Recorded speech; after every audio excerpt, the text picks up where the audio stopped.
So here you go, tires removed, okay? We're gonna disassemble the caliper, we're gonna remove it.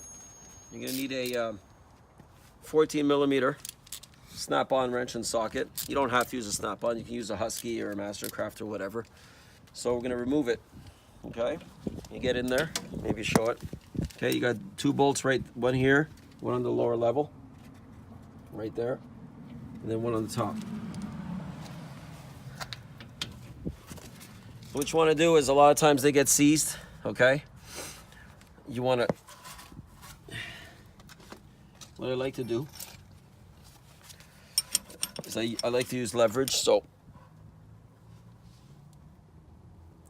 and you go slowly so you don't snap it. There we go. So that's loose, and we'll do the same to the bottom. Now with these calipers, you can't compress them like normal ones. So what you want to do is you want to make sure the caliper is slightly loose. Make sure your handbrake is completely depressed. As you can see, it's slightly loose, just enough for us to get it off. And then we'll show you what gives. So you see we're removing it slowly. It's quite easy actually. And see that view, everybody? 2 slight indents. I call them like quarter moons or quarter watermelons. Okay, so we're gonna let that go.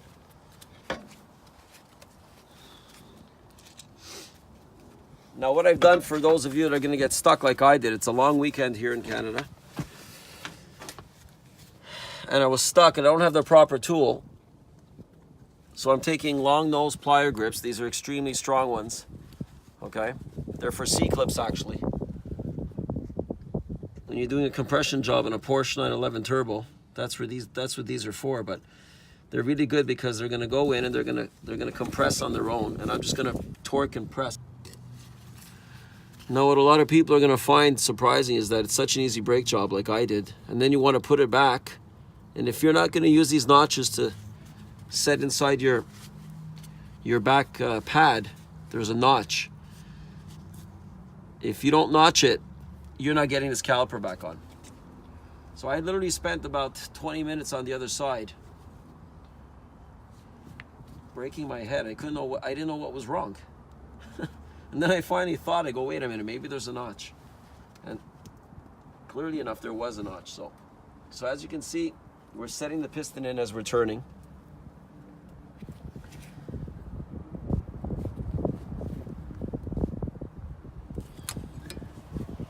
And what everybody has to remember is, all you really need with mechanics is patience. If you have to force something, you know you're doing something wrong. I laugh when I watch videos or hear people tell me, yeah, I had to bang it and I smacked it and I hit it. And you know what, guys? You're supposed to do everything like butter with your 2 fingers. Now what you want to do is you want to make sure that these 2 lines, notches, semi-moons, whatever you want to call them, you want to make sure you line it up and get it ready for your brake pad. So you want it about there because your brake pad has this notch, and this notch is going to line up inside that bottom indent. If not, you're not getting this caliper back on, guys. It's that simple. Is it taping? Yeah. What you want to do is, I always put anti-seize on the tips. You don't have to. Nobody does. I do. And the reason being, again, depending where you live, if you're not in a warm state, you're in Canada, we have a lot of calcium, very cold weather. This helps it glide on the track, on the rail, without seizing. So as you can see, new pad is in.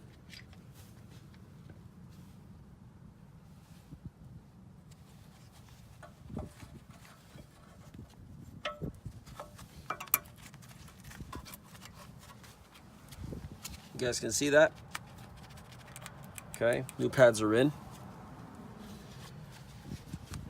Now you want to take the caliper and you want to make sure that notch is going to slide into that circle on the other side.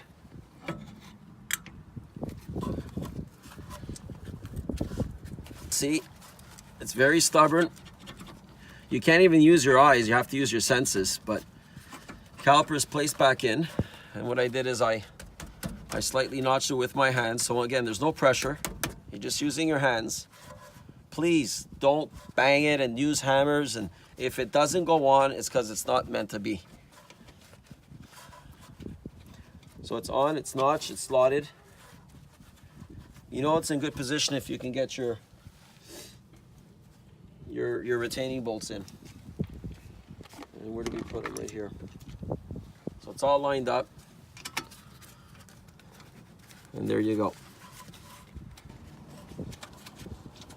Now we're setting it. I also put anti-seize on my bolts all the time. What I want to do down here is you can't get a socket in here, guys. So you got to use a 14 ml wrench or the equivalent in a standard size. So you want a hand torque. You can see it's not a long wrench, so you're not going to torque to 100 pounds anyway. You want to hand torque it because your handbrake cable is and your mechanism and anchor is in the way, so you don't want to use any ratchets. As you can see, the ratchet won't fit. The socket won't fit, you see. It will, but it's you could do some damage to your spring mechanism. So I like to use a wrench. I hand tighten it and I torque it hard, which will equal to about 35 pounds of pressure. There you go. And we'll do the same to the top. Make sure that sucker's set in place. Now you never over torque, guys. 35 foot-pounds is plenty. 26 to 35, 40 max. Reason being, this isn't going anywhere. It's inset and bolted in, and your caliper and your brake is applying pressure this way. So there's no need to over tighten because you're never going to get it off in the extreme heat and cold conditions, even especially in warm states. And we're all done.